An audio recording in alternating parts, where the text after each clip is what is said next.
Hello everyone, आप सभी का माइंड फॉर एकेडमी के ऑफिशियल यूट्यूब चैनल पर बहुत बहुत स्वागत है।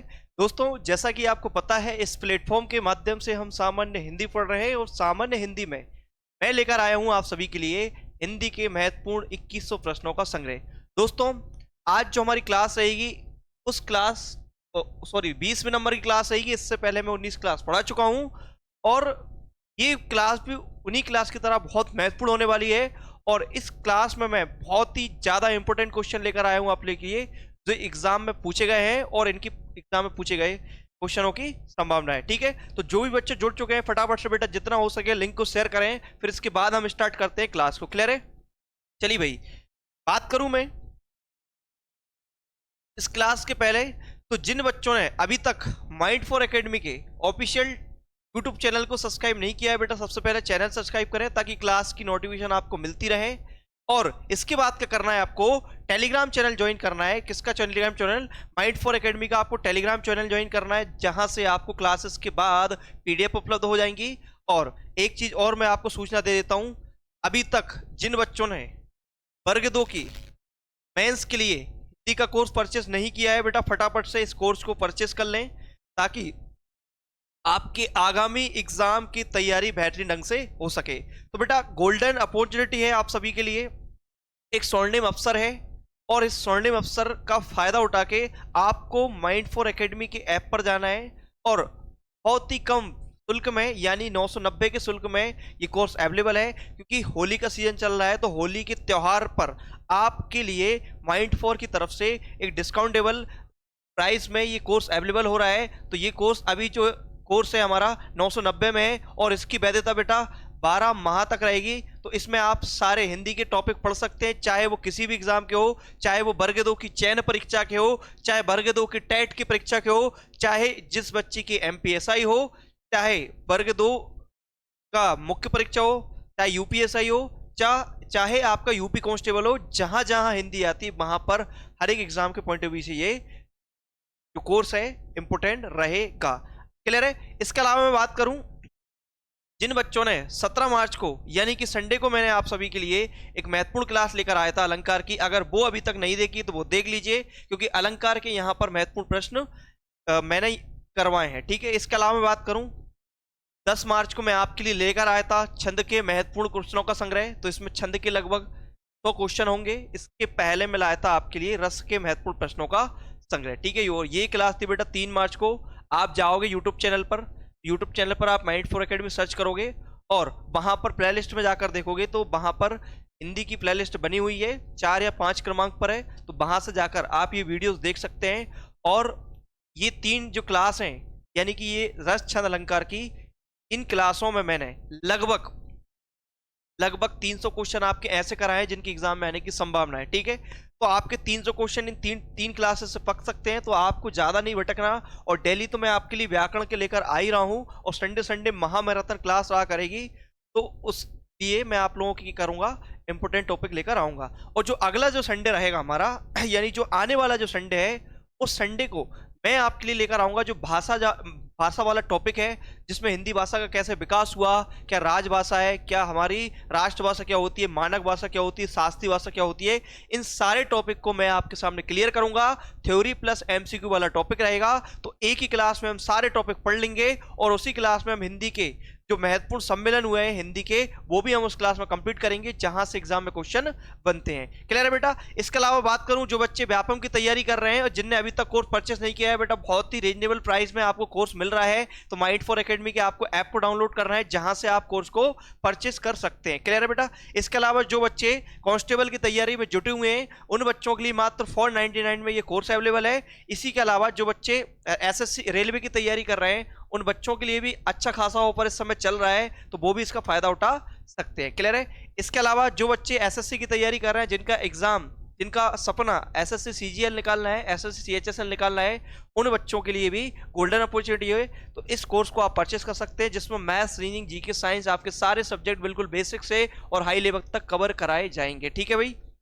इसके मैं बात करूं, जिन बच्चों का सपना एसआई में जाना है, एमपीएसआई, जिन बच्चों को एमपीएसआई देना है, जिन बच्चों के कंधे पर 2 स्टार जिनको पसंद है, तो उन बच्चों के लिए मात्र 1299 की जगह अब ये 999 मिल रहा है, 990 रुपये मिल रहा है। तो आप ऐप को डाउनलोड करो और माइंड फॉर एकेडमी के, और वहां से जाके स्कोर को आप परचेस कर सकते हैं। ठीक है, अब ज्यादा डिस्कशन ना करते हुए हम सिलेबस टॉपिक की ओर आते हैं, और टॉपिक का हमारा क्वेश्चन खुल चुका है, क्वेश्चन नंबर 1। ठीक है, तो आपके सामने क्वेश्चन नंबर 1 खुल चुका है कि प्रयत्न के आधार पर ला किस प्रकार, प्रयत्न के आधार पर ला किस प्रकार की ध्वनि है। फटाफट से आपको कमेंट बॉक्स में आंसर देना है। ठीक है, फटाफट से कमेंट बॉक्स में आंसर देना है कि ला जो है वो किस प्रकार की ध्वनि है। क्लियर है? चलिए देखिए, जितने भी बच्चे जुड़ चुके हैं बेटा, सभी से मेरा आग्रह है कि फटाफट से जितना हो सके लिंक को शेयर करें, ताकि और भी बच्चे जुड़कर यहां से अपने नंबर पका सकें। ठीक है बेटा, बहुत ही इंपॉर्टेंट क्लास होने वाली है, हर एक क्लास की तरह ये भी इंपॉर्टेंट क्लास रहेगी, तो ज्यादा से ज्यादा बेटा इस लिंक को शेयर करें।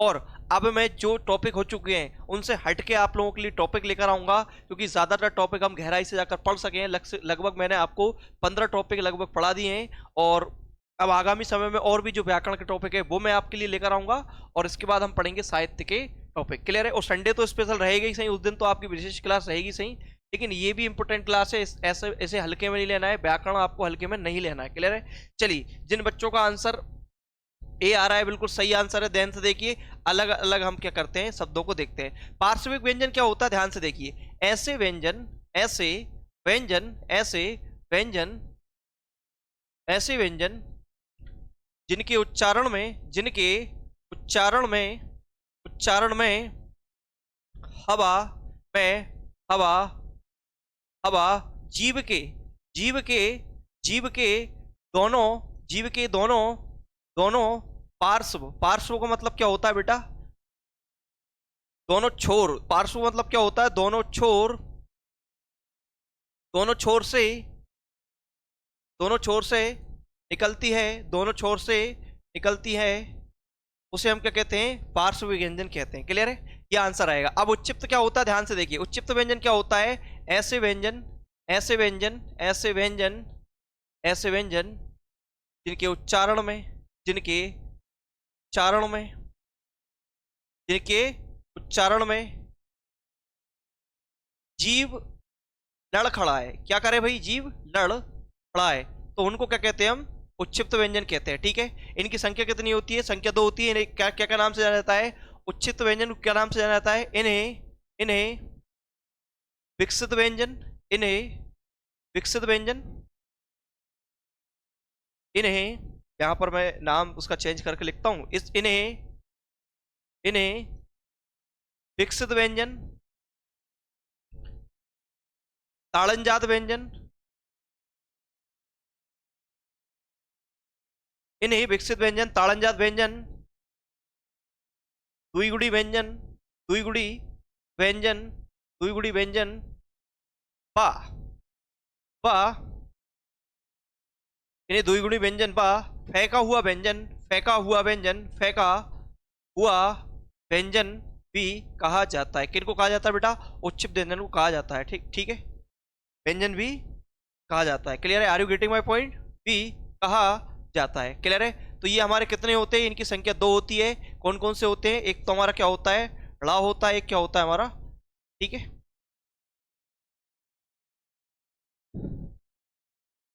ये हमारे इस प्रकार से प्रयोग होते हैं, और इनसे कभी भी शब्द की शुरुआत नहीं होती, एक चीज का ध्यान रखना है। ठीक है, अब यहां पर तीसरा ऑप्शन भी नहीं हो सकता, क्योंकि प्रकंपित व्यंजन पूछ रहा है। तो प्रकंपित व्यंजन कैसे होते हैं, ऐसे व्यंजन, ऐसे व्यंजन के उच्चारण में, व्यंजन जिनके उच्चारण में, जिनके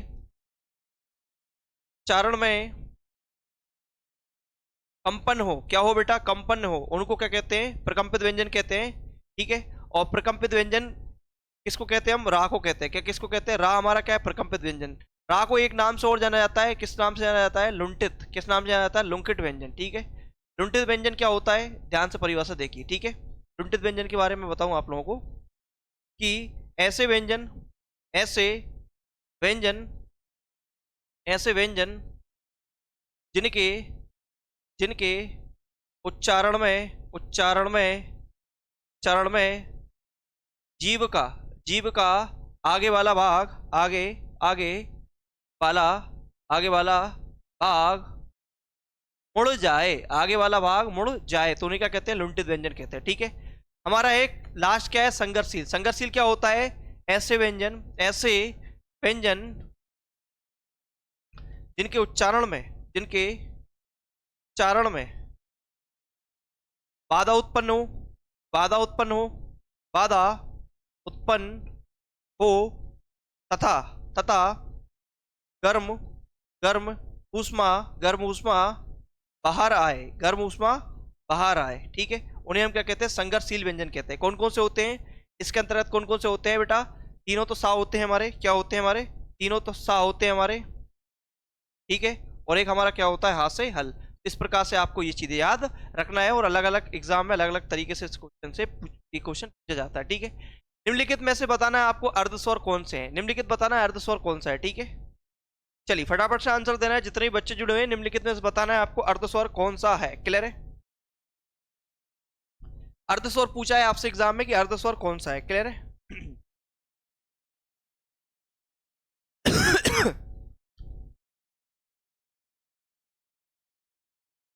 चलिए ध्यान से देखिए, अर्धस्वर आपसे पूछा गया क्वेश्चन है कि एग्जाम में पूछा है कि अर्धस्वर निम्न में से कौन सा है। बिल्कुल आंसर, जिन बच्चों का आंसर ए है बिल्कुल सही है। क्लियर है? ए, या को हम क्या कहते हैं? अर्धस्वर कहते हैं। या के अलावा या, वा, या, वा, रा को यहां से देखना है। थोड़ा सा फॉन्ट साइज बढ़ाता हूं। या, वा, रा को, रा को अर्धस्वर, अर्धस्वर, अर्धस्वर, अर्धस्वर, या, वा, रा को क्या कहा जाता है? अर्धस्वर कहा कहा जाता है। या व रा को क्या कहा जाता है? अर्धस्वर कहा जाता है। ठीक है, यहाँ पर पा क्या है हमारा बेटा? पा जो हमारा स्पर्श व्यंजन है, कौन सा है बेटा? स्पर्श व्यंजन है। कौन सा है हमारा? स्पर्श व्यंजन। ठीक है, ठीक है। छा क्या है हमारा? संयुक्त व्यंजन। छा क्या है हमारा? संयुक्त व्यंजन। संयुक्त व्यंजन क्यों है? क्योंकि ये दोनों व्यंजन से मिलकर बना है। ठीक है, कौन कौन से मिलकर बना है? का, धन, सा से मिलकर बना है क्या? का। ठीक है, इसके अलावा जो ज्ञा है, ये भी क्या है बेटा? ये भी संयुक्त व्यंजन है। ये भी क्या है हमारा? संयुक्त व्यंजन है, क्योंकि ये भी क्या है? दो व्यंजनों से मिलकर बना है। पहला क्या है हमारा? जा, और इसके अलावा इया। क्या हो जाएगा बेटा हमारा? क्या हो जाएगा। ठीक है, ये क्या हो जाएगा? ज्ञा हो जाएगा। ठीक है, चलिए इस प्रकार से आंसर क्या रहेगा हमारा? क्या रहेगा। ठीक है, ए और आई वर्ण क्या कहलाते हैं? ए और आई वर्ण क्या कहलाते हैं? किसके अंतर्गत आते हैं? ठीक है, क्या ये नासिक व्यंजन है? क्या मूर्धन्य है? क्या औष्ठ है? क्या कंठौष्ठ है? ठीक है, क्या कंठ तालव्य है? फटाफट से आपको कमेंट बॉक्स में आंसर देना है। ठीक है, क्वेश्चन क्या कह रहा है? निम्न में से नासिक के व्यंजन कौन से हैं? ठीक है,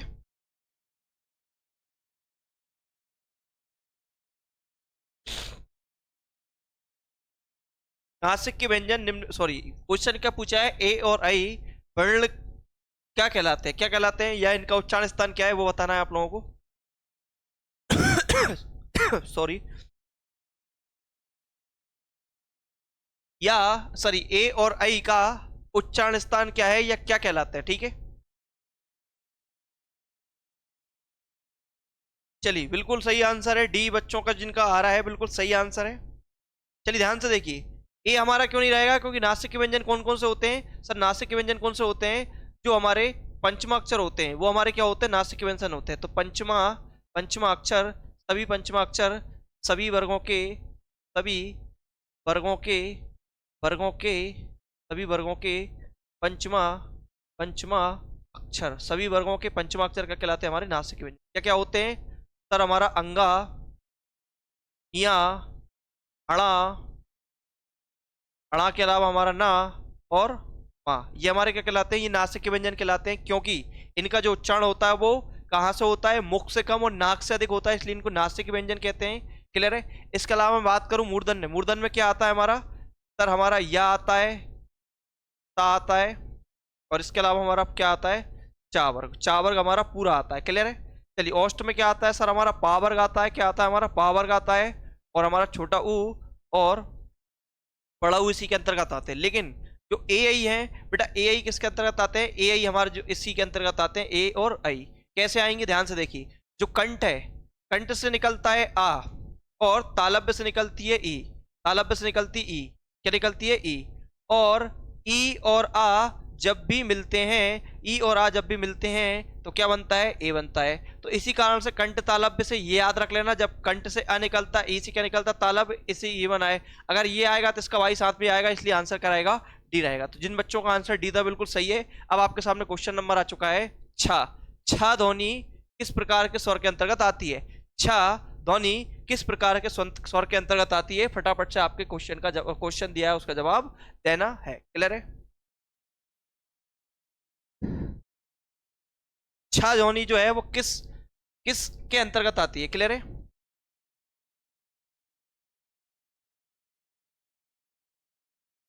छह ध्वनि जो है वो किसके अंतर्गत आती है?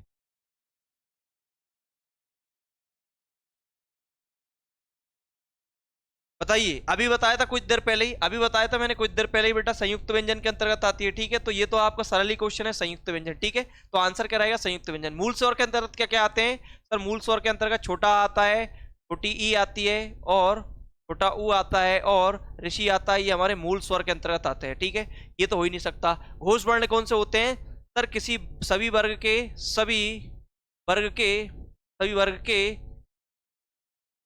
तीसरे, चौथे व पांचवें अक्षर सभी क्या होते हैं बेटा? घोषवर्ण होते हैं। मतलब इनके उच्चारण में क्या हो? झंकार उत्पन्न हो। तालव्य में क्या होता है सर? तालव्य में हमारा क्या आएगा? चा वर्ग आएगा। ठीक है, चा वर्ग के अलावा या आएगा, और हमारा क्या आएगा? चा आएगा। ठीक है, इसलिए आंसर हमारा जो रहेगा वो रहेगा हमारा बी। ठीक है, चलिए। और छा किससे मिलकर बना है? छा मिलकर बना है का धन शा बराबर छा, इसलिए आंसर क्या रहेगा हमारा? सी। क्वेश्चन कह रहा है निम्नलिखित में से कौन सा स्वर मूल स्वर नहीं है?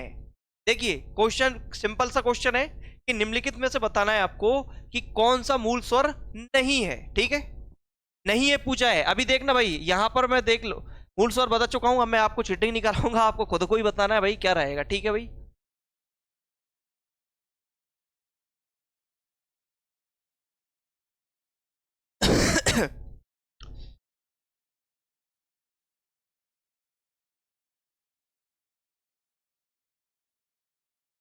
चलिए ध्यान से देखिए। देखो, आ तो हो नहीं सकता, ई नहीं हो सकता, ऋषि नहीं हो सकता, क्योंकि ये तीनों तो ये है ना। ठीक है, तो आंसर क्या रहेगा? ए। ए क्यों नहीं है मूल स्वर? क्योंकि इसका निर्माण जो हुआ है आ धन ए से मिलकर हुआ है। ये जो ए है हमारा किसके अंतर्गत आता है? हमारा किसके अंतर्गत आता है? ये हमारा जो आता है उस किसके अंतर्गत आता है? दीर्घ स्वर। किसके अंतर्गत आता है? दीर्घ स्वर। और दीर्घ स्वर में भी किसके अंतर्गत आता है? दीर्घ स्वर में भी किसके अंतर्गत आता है? हमारा संधि स्वर के अंतर्गत आता है। किसके अंतर्गत? संधि स्वर, यानी कि दो स्वरों के। ठीक है, इसको हम क्या कहते हैं? इसको हम विजातीय स्वर भी कहते हैं, यानी अलग अलग जाति के स्वर से मिलकर बनाए। ठीक है, इसको हम किस नाम से जानते हैं? इसको हम असमान स्वर के नाम से भी जानते हैं, क्योंकि अलग अलग स्वर के निर्माण से बनाए, इसलिए असमान स्वर। अच्छा, मूल स्वर की परिभाषा क्या है? मूल स्वर के मतलब ये होता है ऐसे स्वर जिनका निर्माण अन्य स्वर की सहायता से नहीं हुआ है, जो स्वयं ही बने हैं, उनको बोलते हैं मूल। मूल का मतलब क्या होता है? जड़। ठीक है बेटा, चलिए अब हमारे क्वेश्चन आ चुका है। ठीक है, क्वेश्चन आ चुका है, बताइए। अच्छा, मूल स्वर को और किस नाम से जाना जाता है? मूल स्वर को बीजक स्वर कहते हैं, अपन बीजक स्वर कहते हैं इसको। मूल स्वर को हम किस नाम से जानते हैं? इसको मूल स्वर को बीजक स्वर कहते हैं। ठीक है, और इसके अलावा इसको हम गुरु लघु स्वर भी कहते हैं। इसको हम किस नाम से जानते हैं? लघु स्वर के नाम से भी जानते हैं इसको हम। ठीक है, और के अलावा हस्ब स्वर के भी नाम से भी जाना जाता है। ये किस नाम से जाना जाता है? हस्ब स्वर के नाम से भी जाना जाता है। ठीक है, तो ये हमारे नाम है किसके? मूल स्वर के। क्लियर है? छठवां क्वेश्चन है किस शब्द की वर्तनी अशुद्ध है? अशुद्ध नहीं बताना है आपको कौन सी है। ठीक है, बताना है आपको, अशुद्ध बताना है कौन सी है। क्लियर है?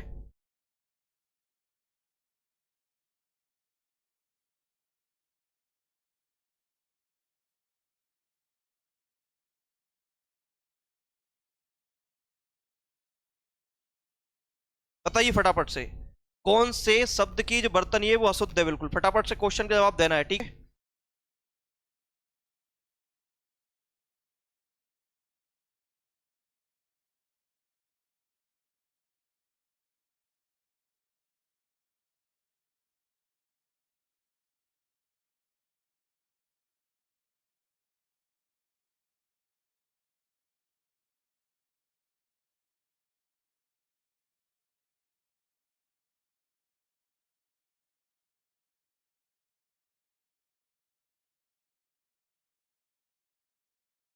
चलिए फटाफट से आंसर देना है कौन सा रहेगा। ठीक है,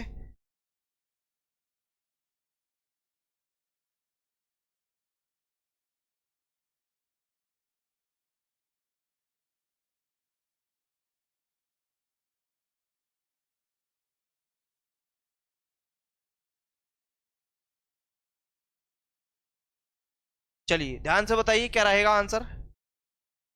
बिल्कुल जो रहेगा हमारा डी जो रहेगा वो हमारा क्या रहेगा, आंसर रहेगा। ठीक, क्या रहेगा हमारा आंसर जो रहेगा हमारा क्या रहेगा, डी रहेगा। क्लियर है। चलिए एग्जाम में पूछा गया क्वेश्चन है।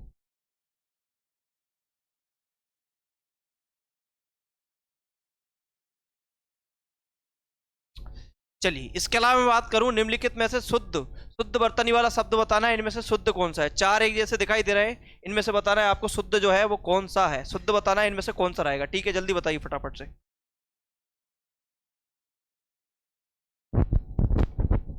शुद्ध बताना है। चार जो है एक जैसे शब्द दिखाई दे रहे हैं, इनमें से आपको ये बताना है निम्न में से शुद्ध कौन सा है। ठीक है, चार एक जैसे दिखाई दे रहे हैं, इनमें से आपको शुद्ध बताना है। क्लियर है। चलिए बताइए फटाफट से।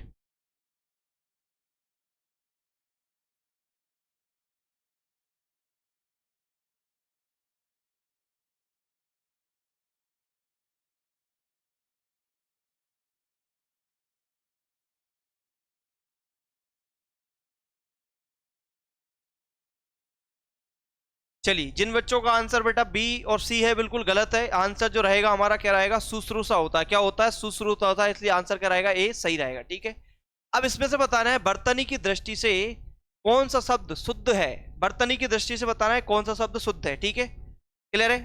बंदना होता है या बंदना होता है, चारों बिल्कुल एक जैसे दिखाई दे रहे हैं। ये बकरी वाला बा है, इसमें बिंदी ऊपर लग रही है, अनुस्वार ऊपर लग रहा है, इसमें नीचे लग रहा है। तो आपको बताना है कौन सा जो स्वर है, सॉरी कौन सी बर्तनी जो है वो शुद्ध है। ठीक है, बताइए कमेंट बॉक्स में आंसर देना है कौन सी बर्तनी जो है वो शुद्ध है। इनमें से बताना है आपको कमेंट बॉक्स में। क्लियर है। चलिए बंदना होता है, बंदना होता है या बंदना होता है, क्या होता है, फटाफट से कमेंट बॉक्स में आंसर दीजिए।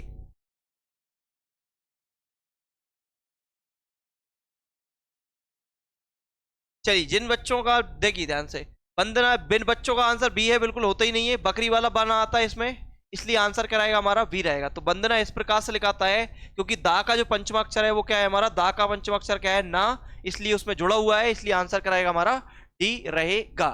अब आपसे पूछ रहा है नीचे दिए गए शब्दों में से किसकी शुद्ध वर्तनी है। ठीक है, क्या पूछ रहा है, शुद्ध वर्तनी बताना है आपको। ठीक है, बताइए फटाफट से शुद्ध वर्तनी किसकी रहेगी।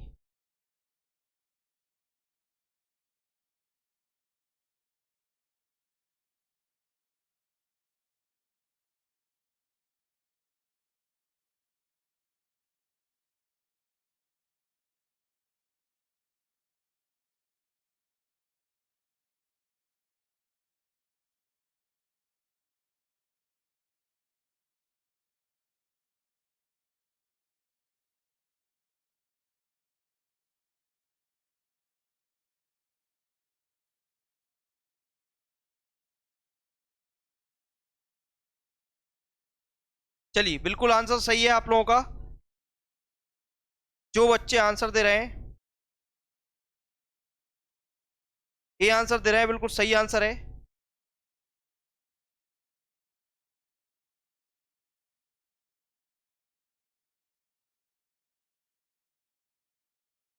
चलिए ध्यान से देखिए, सन्यासी बिल्कुल सही है। यहां पर बिंदी आती है, इसके बाद क्या लिखा था, न्यासी।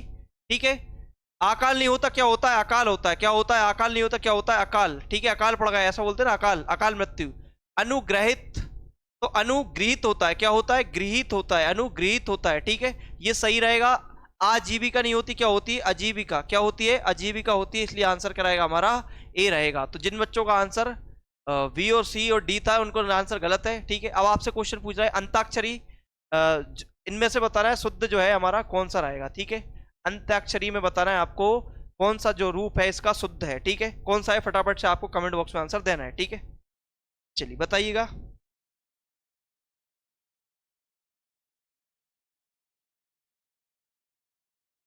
अंताक्षरी है या अंत्याक्षरी है, क्या रहेगा इसका आंसर, कमेंट बॉक्स में बता दीजिएगा। अंताक्षरी है या अंताक्षरी है, बताइए फटाफट से कौन सा जो विकल्प है बिल्कुल बेहतर है आपके हिसाब से, बताना है आपको, कमेंट बॉक्स में आंसर देना है इसका।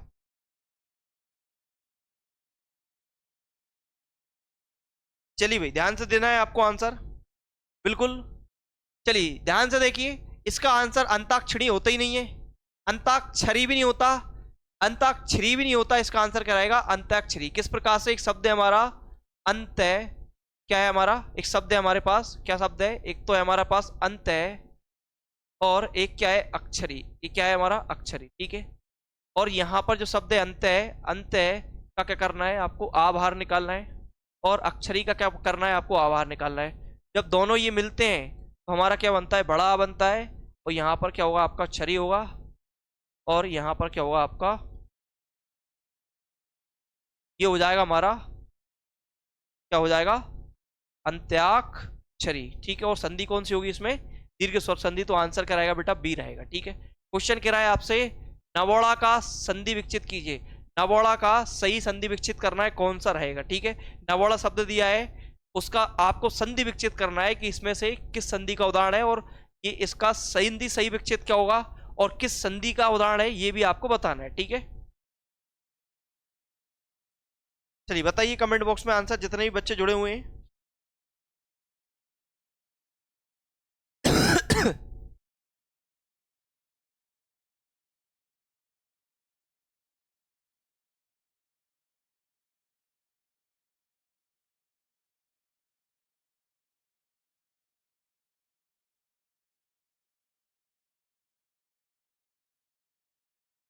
चलिए ध्यान से देखिए, यहां पर दे रखा है नव धन उड़ा, तो ना और जब आ जोड़ूंगा तो क्या हो जाएगा, आ और ऊ जब भी जोड़ते हैं तो क्या होता है, क्या होता है, जब आ और ऊ जोड़ते हैं तो क्या होता है।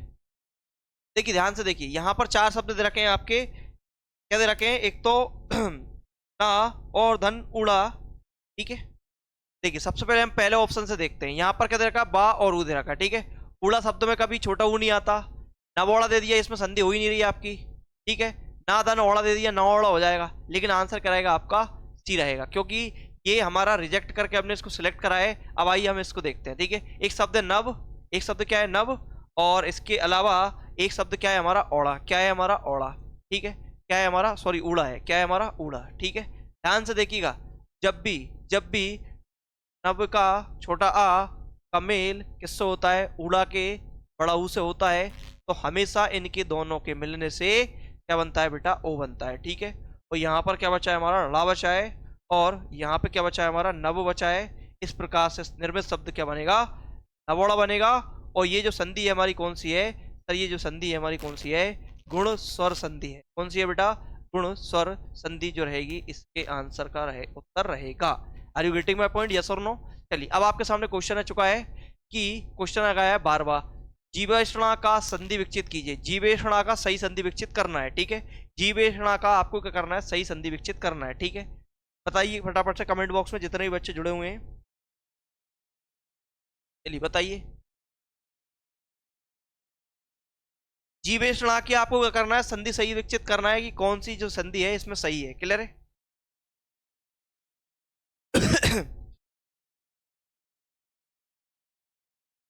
जीवेषणा में बताना है आपको कौन सी संधि रहेगी।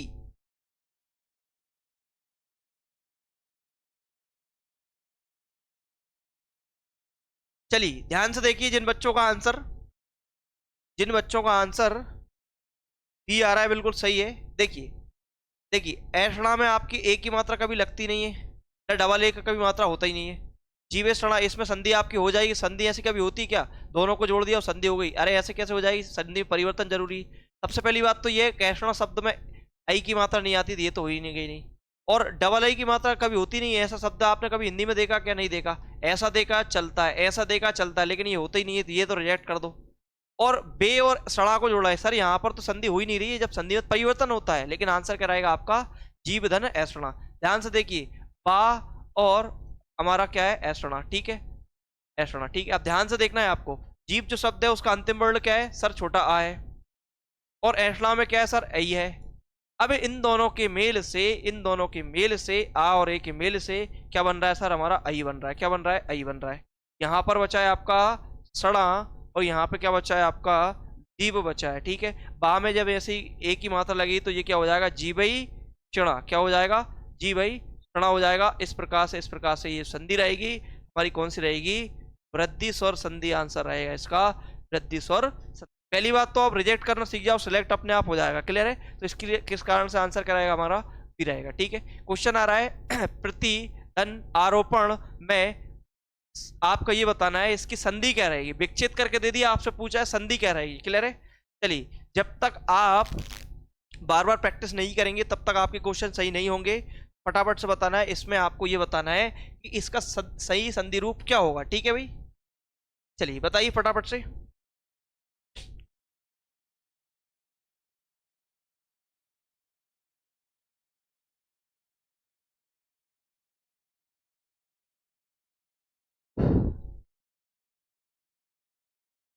चलिए कमेंट बॉक्स में आंसर देना है, जितने भी बच्चे जुड़े हैं सभी को आंसर देना है। ठीक है, बाकी बच्चे आंसर नहीं दे रहे हैं तो सभी को आंसर देना है। ऐसा नहीं कि भाई आप लोग कुछ का कुछ लगाओ। ठीक है, ध्यान से देखिए। पहले हमारे शब्द दे रखा है प्रति, क्या दे रखा है? प्रतिधन, प्रतिधन आरोपण, प्रतिधन आरोपण दे रखा है। क्या दे रखा है? प्रतिधन आरोपण। तो आपको क्या करना है? प्रति जो शब्द है उसमें से क्या करना है? छोटी ई को बाहर करना है, और आरोपण में से क्या करना है? बड़े आ को बाहर करना है। ये रोपण जो रहेगा हमारा एज इट इज रहेगा। ठीक है, अब देखते चलना है आपको। ठीक है, इसके बाद जो देना है आंसर। ठीक है, ई और आ जब भी मिलते हैं सर, ई का जब भी असमान स्वर से मेल होता है तो क्या बन जाता है? या। और जिस भी असमान स्वर से आता है उसकी मात्रा इसमें लग जाती है तो बड़ा या हो जाएगा। अब यहाँ पर जो बचा है रोपण शब्द बचा है। क्या बचा है? रोपण। और यहाँ पे क्या बचा है आपका? प्रत, प्रत बचा है। जैसे ही प्रत्यय इसमें या जोड़ेगा तो ये हो जाएगा प्रत्यारोपण हो जाएगा। क्या हो जाएगा? प्रत्यारोपण। और इस प्रकार से आंसर जो रहेगा हमारा सी रहेगा। और बेटा इसकी संधि की मैं बात करूं, इसकी संधि जो रहेगी वो कौन सी रहेगी? यण स्वर संधि। कौन सी रहेगी? यण स्वर संधि। जिन जिन बच्चों का आंसर बेटा सी है बिल्कुल सही है। देखिए प्रत्यारोपण इसने एज इट इज दे दिया, ये तो हो ही नहीं सकता। प्रतिरोपण कोई शब्द होता ही नहीं है। प्रत्यारोपण से ता में आ कब जुड़ता है भाई? आज तक तो मैंने देखा नहीं। जब भी ता का अगर आ से मेल होगा तो पूरा ताना हो जाएगा क्या? तो ऐसा कभी होता है क्या? इसलिए आंसर क्या रहेगा हमारा? सी रहेगा। ठीक है, तो रिजेक्ट भी कर सकते हैं आप। ठीक है, जब नहीं आए तो रिजेक्ट भी कर सकते हैं, अगर आए तो ये फॉर्मूला अपनाओ और काम बनाओ। ठीक है, यद्यपि का संधि विच्छेद क्या रहेगा? यद्यपि का संधि विच्छेद क्या रहेगा? यद्यपि का संधि विच्छेद बताना है आपको, क्या रहेगा? क्लियर है? चलिए चार ऑप्शन आपके सामने है। रिजेक्शन मेथड भी लगाना है। रिजेक्शन मेथड को क्या मतलब, क्या होता है? किसी शब्द को रिजेक्ट करना, दैट मीन्स रिजेक्शन मेथड। ठीक है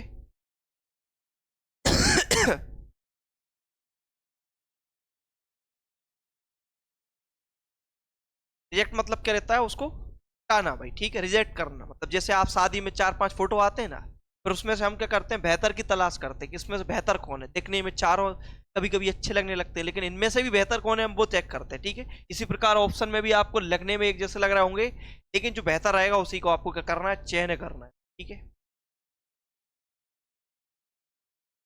चलिए दीजिए आंसर बेटा, जितने भी बच्चे जुड़े हुए हैं।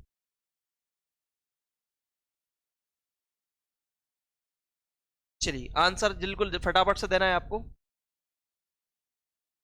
देखिए, अब हम रिजेक्शन मैटर की तरह डी पर जाते हैं। सर या और अपी हो जाएंगे तो क्या हो जाएगा? या में जैसे अपी जुड़ेगा तो ये क्या हो जाएगा? या यापी हो जाएगा। ये तो हो ही नहीं सकता। अब दा और आ जुड़ जाएंगे तो क्या हो जाएगा? ये हो जाएगा यद्यपि, हो जाएगा यद्यपि। ये भी नहीं हो सकता।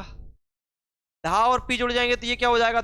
यद्यपि हो जाएगा। लेकिन ये तो डायरेक्ट होगा, डायरेक्ट थोड़ी ना संधि होती, इसलिए आंसर क्या रहेगा? ये रहेगा। क्यों रहेगा? आइए हम यहाँ पर चेक करते हैं। ठीक है, एक शब्द था हमारा यदि और एक शब्द था हमारा अपी। क्या था? अपी।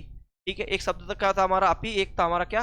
यदि। ठीक है, अब हम देखते हैं यहाँ पर यदि शब्द जो है उसमें क्या छिपा है? छोटी छिपी है। और अपी शब्द में क्या छिपा है? सर छोटा आ छिपा है। बस दोनों को मिला दो। जब भी ई और आ दोनों मिलते हैं तो क्या होता है? या का निर्माण होता है, और जिस समान स्वर से मेल होता है उसी की मात्रा उसमें लग जाती है। यहाँ पर क्या बचा है? पी बचा है। यहाँ पर क्या बचा है? या और दा। और दा और या को जैसे जोड़ते हैं तो ये क्या हो जाता है? द्यापि, यद्यपि। तो इसलिए आंसर क्या रहेगा हमारा? ए रहेगा। ठीक है, और आपसे संधि पूछे तो बेटा ये संधि आपको बता देना है कौन सी हमारी यण स्वर संधि जो रहेगी इसका आंसर रहेगी। तो यद यण स्वर संधि क्या रहेगा? इसका आंसर रहेगा। ठीक है, अब 15वां क्वेश्चन कह रहा है आपसे कि जिस समास में उत्तर पद की प्रधानता होती है, जिस समास में उत्तर पद की प्रधानता होती है उसे क्या कहते हैं? बताइए फटाफट से। जिस समास में उत्तर पद की प्रधानता होती है उस समास को क्या कहते हैं? ये तो बच्चों वाला क्वेश्चन है, ये तो आपको उड़ा देना है बिल्कुल हवा में। फटाफट से बेटा कमेंट बॉक्स में आंसर देना है। ठीक है, बच्चों वाला क्वेश्चन है, जल्दी फटाफट से आंसर दीजिए कि यद्यपि जो शब्द है, सॉरी, इनमें से कौन से समास का उत्तर पद प्रधान होता है? क्लियर है?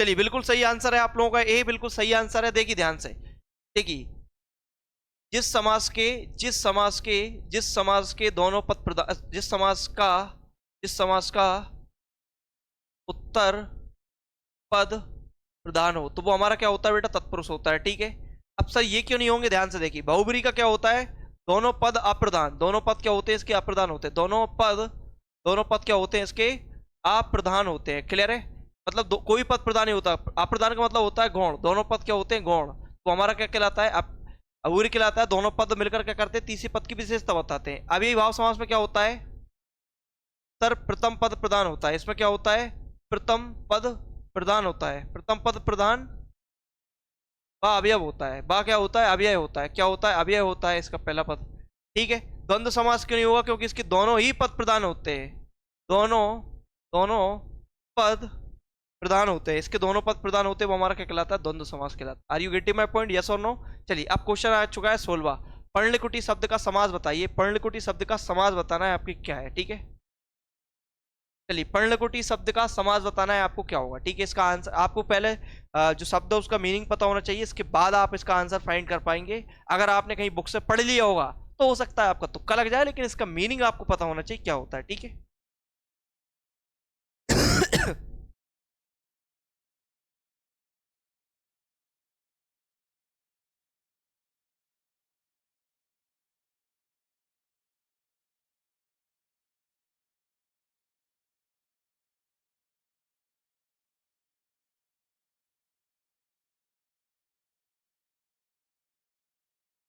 चलिए ध्यान से देखिए, आंसर ध्यान से देना है बिल्कुल। देखिए पर्णकुटी का मतलब क्या होता है, पर्ण का मतलब क्या होता है, यहाँ पर एक शब्द दे रखा है पर्ण, पर्ण का मतलब क्या होता है, पत्ते। ठीक है, और कुटी का मतलब क्या होता है, कुटिया। कुटी क्या दे रखा है, कुटी शब्द दे रखा है ना आपको, कुटी, कुटी का मतलब क्या होता है, कुटिया, कुटिया होता है, क्या होता है, कुटिया होता है, जहां पर रहते हैं। ठीक है, तो यहाँ पर क्या आंसर आएगा, पत्ते की कुटिया, पत्ते की कुटिया मतलब पर्ण की कुटिया।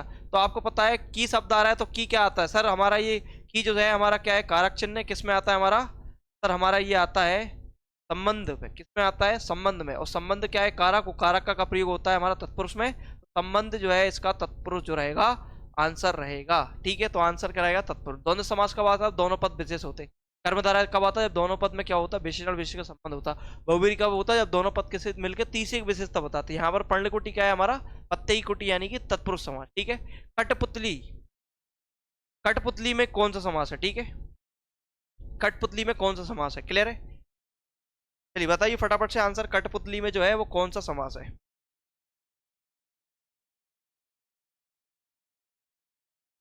संप्रदान तत्पुरुष है, या संबंध तत्पुरुष है, या अधिकरण तत्पुरुष है, या कर्म तत्पुरुष है। ठीक है, देखिए इसमें डायरेक्ट तत्पुरुष पूछ लिया, लेकिन कौन सा तत्पुरुष है ये बताना है। ठीक है, ध्यान से देखिए, इसका सबसे पहले क्या करना है, जिन बच्चों का आंसर बिल्कुल संबंध है, बिल्कुल सही आंसर है, ध्यान से देखिए पहले, कट का मतलब क्या होता है, काठ, काट की पुतली, काट की पुतली, काट की पुतली। ठीक है, काट की पुतली, तो आंसर क्या रहेगा हमारा, संबंध रहेगा, जिसमें काकी के का शब्द आए वही हमारा क्या रहता है, संबंध तत्पुरुष होता है। क्या होता है बेटा, संबंध तत्पुरुष होता है, इसलिए आंसर कराएगा इसका बी। ठीक है, क्योंकि संप्रदान तत्पुरुष में क्या होता है, के लिए होता है, क्या होता है, के लिए, तो काट के लिए पुतली नहीं होगा, काट का की के, तो इसमें ही आता है, इसलिए आंसर कराएगा संबंध। अधिकरण में क्या होता है, मैं और पर। ठीक है, कर्म में क्या होता है, कर्म कर्ता ने कर्म को होता है, क्या होता है, को, तो इसमें आ रहा है की, तो की किस में आता है हमारा, संबंध में, इसलिए आंसर कराएगा हमारा। 18वां क्वेश्चन कह रहा है जय पराजय में कौन सा समास है, जय पराजय में आपको बताना है कौन सा समास है, क्लियर है। चलिए जय पराजय में आपको बताना है कौन सा समास है।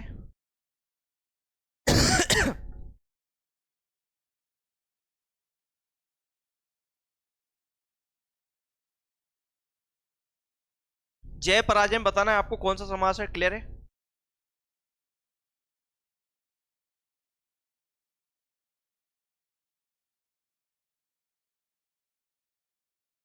बिल्कुल, जिन बच्चों का आंसर बिल्कुल सी है, बिल्कुल सही आंसर है। जय पराजय में कौन सा समास है हमारा, सर हमारा द्वंद है। कैसे, देखो पहला शब्द अव्यय नहीं है तो इसलिए तो हो ही नहीं सकता, दोनों पद तीसरी विशेषता नहीं बता रहे, पहला शब्द संख्यावाची है नहीं तो इसलिए होगा ही नहीं। आंसर क्या रहेगा, देखो कैसे रहेगा कि जय, जय या पराजय, जय या पराजय, जय या पराजय, युद्ध में क्या होती है, या तो जय होती है या विजय होती है। तो इसमें जो द्वंद्व है वो कौन सा है हमारा, वैकल्पिक। कौन सा है, वैकल्पिक द्वंद्व। क्या है हमारा इसमें, वैकल्पिक जो रहेगा द्वंद्व इसमें रहेगा, इसलिए आंसर क्या रहेगा हमारा सी। जिसमें भी या शब्द जाए, जिसमें विलोम हो एक दूसरे के, तो वहां पर क्या आता है, द्वंद्व, और द्वंद्व में भी कौन सा, वैकल्पिक। ठीक है। निम्नलिखित में से पुल्लिंग शब्द कौन सा है, ठीक है, बताना है इसमें से पुल्लिंग शब्द कौन सा है, क्लियर है। निम्नलिखित में से आपको बताना है पुल्लिंग शब्द कौन सा है। बिल्कुल सिंपल सा क्वेश्चन है, ज्यादा कोई ऐसा क्वेश्चन नहीं जो आपको एक तरह से कहें भ्रम में डाले। आप तो बिल्कुल फटाक से इसका आंसर लगा सकते हैं, क्लियर है। कभी कभी क्या होता है बेटा, ये पीछे की लाइन पढ़ लिया करो, कौन सा नहीं है भी पूछ सकता है। ठीक है, नहीं है पूछ सकता है, तो थोड़ा सा एग्जाम के क्वेश्चन को पढ़ने की हैबिट डालो। मेरे एमसीक्यू लाने का पर्पस कुछ नहीं है, आप लोगों को बार बार प्रैक्टिस कराना है, ताकि यहाँ पर आप अगर गलती करोगे तो एक बार गलती करोगे तो गलतियों सीखोगे, एग्जाम में आप गलती नहीं करोगे। आया समझ में। कहते ना, करत करत अभ्यास के जड़ीमती हो सुजान, रस्सी आवत जावत है सिल पर होए तानिया पढ़ते निशान। तो आप जितनी प्रैक्टिस करोगे उतना आपके लिए सही रहेगा। तो मेरा एमसीक्यू लाने का पर्पस और कुछ नहीं है, आप लोगों को क्या करना है, प्रैक्टिस करा करा के इतना मजबूत बना देना है कि एग्जाम में आपसे गलती ना हो। बिल्कुल सही आंसर है बेटा, ये तो सरल ही है, बी। देखिए, नदी बहती है, नदी बहती है, पानी, पानी बहता है, पानी बहता है। ठीक है, तो बहता है तो अपने आप ही क्या आ गया हमारा, पुल्लिंग। इलायची, इलायची स्वादिष्ट, स्वादिष्ट होती है। इलायची क्या होती है, स्वादिष्ट होती है। ठीक है, इलायची स्वादिष्ट होती है। इसके अलावा प्यास लग रही है, प्यास हम बोलते हैं प्यास लग रही है, तो ये तो क्या है बेटा, सब स्त्रीलिंग शब्द है, एक ही रहेगा, पानी। ठीक है, पानी। ठीक है, चलिए क्वेश्चन पूछ रहा है, निम्नलिखित में से पुल्लिंग शब्द कौन सा है, बताना है इसमें से पुल्लिंग शब्द, बताना है आपको कौन सा है, क्लियर है। चलिए फटाफट से आंसर दीजिए, पुल्लिंग शब्द में से इनमें से कौन सा है, बताइए।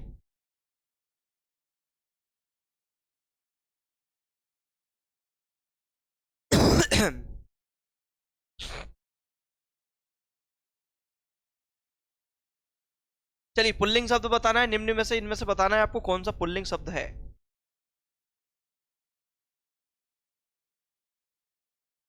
बिल्कुल। चलिए, ए या बी वाले बच्चे बिल्कुल गलत आंसर है। देखिए ध्यान से, जिन बच्चों का आंसर सी है बिल्कुल सही है। सरसों क्या होती है हमारी, खाने की राई, खाने की चीज होती है, वस्तु होती है, इसका तेल बनता है, ये तो हो ही नहीं सकता। मूंग हमारी दाल होती है। मकई भी नहीं होगा, मकई ये भी नहीं होगा, मकई भी नहीं होगा, लेकिन सारस जो रहेगा पुल्लिंग रहेगा। ठीक है, क्या रहेगा, सारस। अगर इसका स्त्रीलिंग बनाना हो तो हम क्या होगी, स्त्रीलिंग क्या होगा, इसका स्त्रीलिंग क्या होगा, मादा सारस। इसका स्त्रीलिंग क्या होगा, मादा सारस। ठीक है, इसका क्या होगा, स्त्रीलिंग होगा, क्लियर है।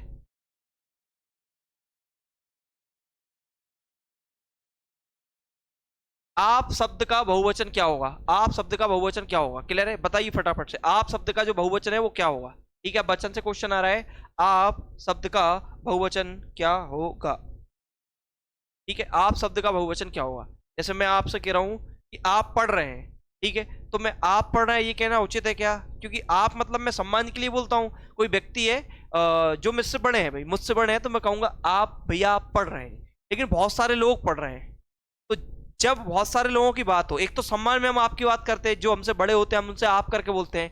एक भीड़ को देख के हम बोलते हैं, ठीक है, जैसे आप लोग पढ़ रहे हैं तो मैं क्या बोलूंगा बार बार, आप लोग, आप लोग, आप लोग। बेटा इस तरीके से हमारा क्या आंसर आएगा, डी आंसर आएगा। ठीक है, आप सभी नहीं होगा आंसर, बोलूंगा आप सभी पढ़ रहे नहीं हुआ, आप लोग पढ़ रहे हैं। ठीक है, आपको नहीं होता, आंसर क्या रहेगा, डी रहेगा। ठीक है, इस प्रकार से ये जो रहेंगे आंसर तीनों गलत रहेंगे, डी जरूर सही। ठीक है, निम्नलिखित में से पूछ रहा है, नारी शब्द का, नारी शब्द का बहुवचन कौन सा होगा। नारी शब्द का आपको बहुवचन बनाना है, कौन सा है। ठीक है, नारी शब्द का बहुवचन कौन सा होगा।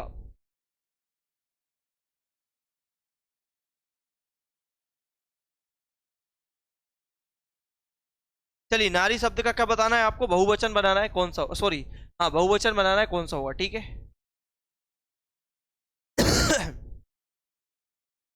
चलिए बताइए फटाफट से।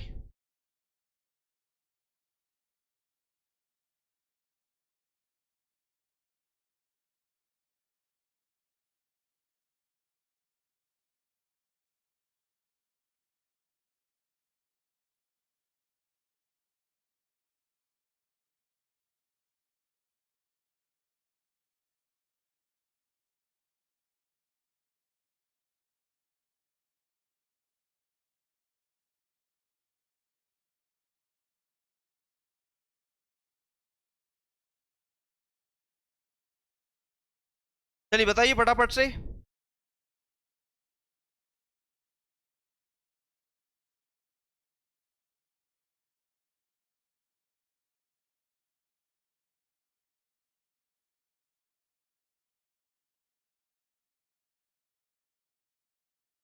चलिए, जिन बच्चों का आंसर बेटा ए है वो क्या है, सही है। नारी वृंद नहीं होता, क्या होता है, नारी वृंद होता है। ठीक है। पेड़ से बंदर कूदा, पेड़ से बंदर कूदा में से बताना है कौन सा कारक रहेगा। पेड़ से बंदर कूदा में से कौन सा कारक रहेगा। ठीक है। चलिए फटाफट से बता दीजिए, इसका तो बहुत ही सरल क्वेश्चन है। पेड़ से बंदर कूदा। ठीक है। एक पेड़ था यहाँ पर, एक पेड़ था हमारा यहाँ पे। ठीक है, यहाँ पर एक पेड़ था। ठीक है, पेड़ पे एक बंदर बैठा था यहाँ पर डाल पर, और कूद के यहाँ पर आ गया। ठीक है, कूद कर कहाँ पर आ गया आपका, यहाँ पर आ गया। ठीक।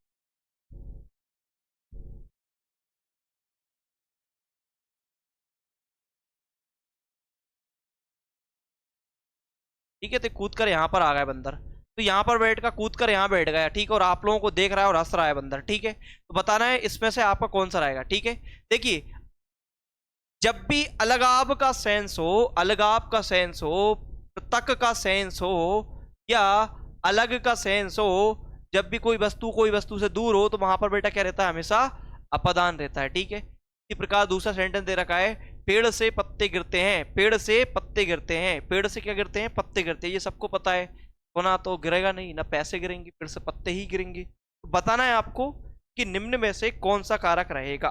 ठीक है, पेड़ से पत्ते गिरे, तो इनमें से बताना है आपको कौन सा कारक रहेगा। चलिए बताइए फटाफट से आंसर। पेड़ से पत्ते गिरे, यहां पर फिर से मैं पेड़ बना देता हूं। ठीक है, ये हमारा विशाल का है पेड़ है, यहां पर छोटे छोटे क्या गिर रहा है, पत्ते गिर रहे हैं। अब यहां पर पेड़ जो है, पेड़ है, और पेड़ से क्या होगा बेटा, पत्ते जो है वो अलग हो गए। ठीक है, पेड़ से क्या हुआ है, पत्ते जो है वो अलग हो गए। तो जब भी अलग होने का सेंस आ रहा है, यहाँ पे भी अलग होने का सेंस आ रहा है ना, इसलिए आंसर क्या रहेगा इसका, अपादान। तो जिन बच्चों ने आंसर इसका ए लगाया था वो भी सही है, और जिन बच्चों ने आंसर बी लगाया था वो भी सही है। ठीक है। अब 25वां क्वेश्चन कह रहा है, आज मैंने अधिक केले खा लिए, अधिक केले खा लिए, वाक्य में कौन सा विशेषण रहेगा। आज मैंने अधिक केले खा लिए। ठीक है, अधिक केले खा लिए, तो बताना है वाक्य में कौन सा जो रहेगा विशेषण रहेगा। तो ये विशेषण का क्वेश्चन आपके सामने आ चुका है। आज मैंने अधिक केले खा लिए, तो बताइए इनमें से कौन सा विशेषण रहेगा।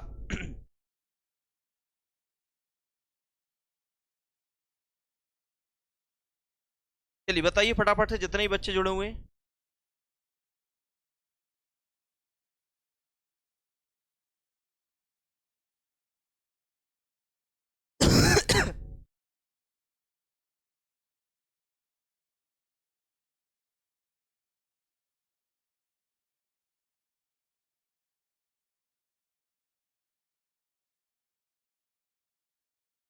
चलिए ध्यान से देखिए, यहां पर किसकी बात कर रहा है, अधिक की बात कर रहा है। तो अधिक किसको बताता है, परिणाम को बताता है। ठीक है, जब भी बहुत हो, अधिक हो, कम हो, ज्यादा हो, तो वहां पर क्या होता है बेटा, परिणामवाचक होता है। इसलिए आंसर क्या रहेगा, बी रहेगा। और जिन बच्चों का आंसर बी था वो सही है। संख्यावाची कब आता है, जब संख्या आती है। 5 किलो, वो कहता मैंने 5 केले खा लिए, तो क्या होता, संख्यावाची। मैंने अच्छे केले खा लिए, तो क्या होता, गुणवाचक। सार्वनामिक क्या होता, बे केले मैंने खा लिए, तो बे केले, तो बे क्या होता है इसमें, सर्वनामिक। ठीक है। अब वह कह रहा है वह नौकर नहीं आया, वह नौकर नहीं आया, तो उसमें पूछा है वह कौन सा विशेषण है। वह में आपसे बताना है वह कौन सा विशेषण है। ठीक है, वह शब्द में आपको बताना है कौन सा विशेषण है। वह शब्द में आपको बताना है कौन सा विशेषण है। क्लियर है। चलिए बताइए फटाफट से, जितने बच्चे जुड़े हुए हैं।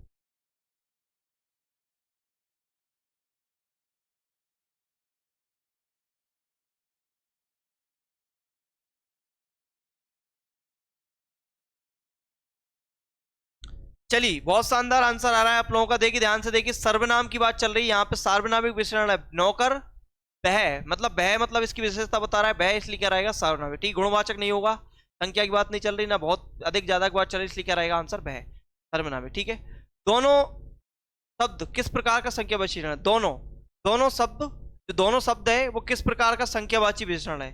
बताना है आपको किस प्रकार का। देखो संख्यावाची विशेषण के भी प्रकार होते हैं 7, तो उनमें से ये पूछ रहा है आपसे कि दोनों जो है वो शब्द किस प्रकार का संख्यावाची विशेषण है। ठीक है, देखिए विशेषण को भी हल्के में नहीं लेना आप लोग। ठीक है, अच्छे खासे क्वेश्चन एग्जाम में पूछे। बताइए जल्दी, दोनों किस प्रकार का संख्यावाची विशेषण है।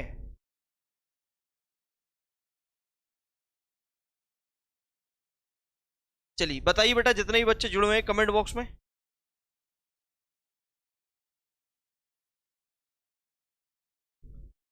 चलिए, ना तो यहाँ पर पुनरुक्ति बोधक होगा, ना आवृत्ति बोधक होगा, ना क्रम बोधक होगा। इसमें आंसर कराएगा समुदाय बोधक, मतलब कि कोई पेयर को बता रहा है, या समुदाय मतलब झुंड को बता रहा है, इसलिए आंसर कराएगा हमारा समुदाय बोधक। ठीक है।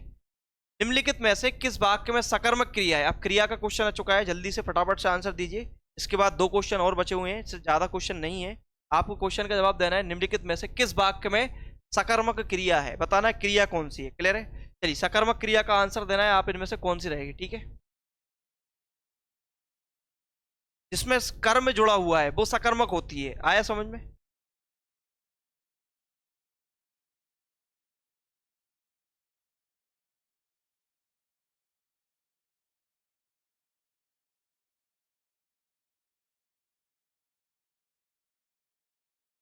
चलिए, बिल्कुल यहाँ पर देखिए, इन बच्चों का आंसर सी है, बिल्कुल सही है। राम दौड़ा, यहाँ पर तो कर्म है ही नहीं। यहाँ पे मैं रुक गया, क्या रुक गया? उसने कार बेची, क्या बेच दी? कार। ठीक है, तो आंसर कराएगा सी। जब कर्ता भी साथ हो और कर्म भी साथ हो, क्रिया के जस्ट पास हो, तब क्या होता है बेटा? हमारा सकर्मक क्रिया। बहुत से बच्चे सोच रहे हो खिलौना टूट गया, यहाँ पर बेटा क्रिया हमारी जो रहेगी वो हमारा कर्म तो है, कर्म साथ में, लेकिन कर्ता नहीं, इसलिए आंसर कराएगा हमारा सी। ठीक है।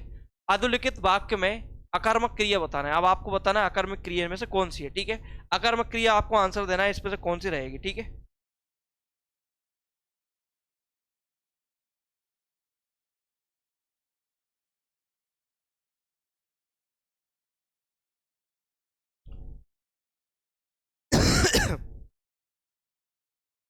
अधोलिखित मतलब, अधोलिखित का मतलब रहता है निम्नलिखित, मतलब नीचे लिखे गए वाक्य में अकर्मक क्रिया कौन सी है। देखिए, कितनी बार बता चुका हूं मैं, जब भी अकर्मक हो सकर्मक की पहचान करना हो, जब भी आपके माइंड में आए कि सर अकर्मक क्या है होता है और सकर्मक क्या होता है, तो क्या करना है आपको? क्या लगाकर क्वेश्चन करना है, क्या करना है? क्या लगाकर, लगाकर, लगाकर प्रश्न करना है। प्रश्न क्रिया से करना है, किससे करना है? क्रिया से करना है। ठीक है, अगर क्या लगाने पर आंसर मिल जाए तो वो क्या रहती? सकर्मक। मैं पुस्तक पढ़ता हूँ, क्रिया से पूछना क्या पढ़ता हूँ? पुस्तक, तो इसमें रहेगी क्या रहेगी? सकर्मक। तो आंसर ये नहीं हो सकता। ये चीजें तुम्हारा जी ललचाती, क्या ललचाती है? जी, तो इसमें भी नहीं होगा। श्याम सोता है, क्या सोता है? मतलब ये रहेगी हमारी अकर्मक। मैं अपना सिर खुजालता है, क्या खुजालता है? सिर। तो जहां पर क्या लगाने पर आंसर मिल रहा है बेटा, वो रहती है हमारी सकर्मक, और जहां पर क्या लगाने पर आंसर ना मिले वो क्या होती है? अकर्मक। अब लास्ट क्वेश्चन है हमारा कि राम लक्ष्मण से पत्र लिखवाता है, इस वाक्य में क्रिया का कौन सा रूप है? राम लक्ष्मण से पत्र लिखवाता है, इस वाक्य में बताना है कौन सी क्रिया है। बताइए फटाफट से।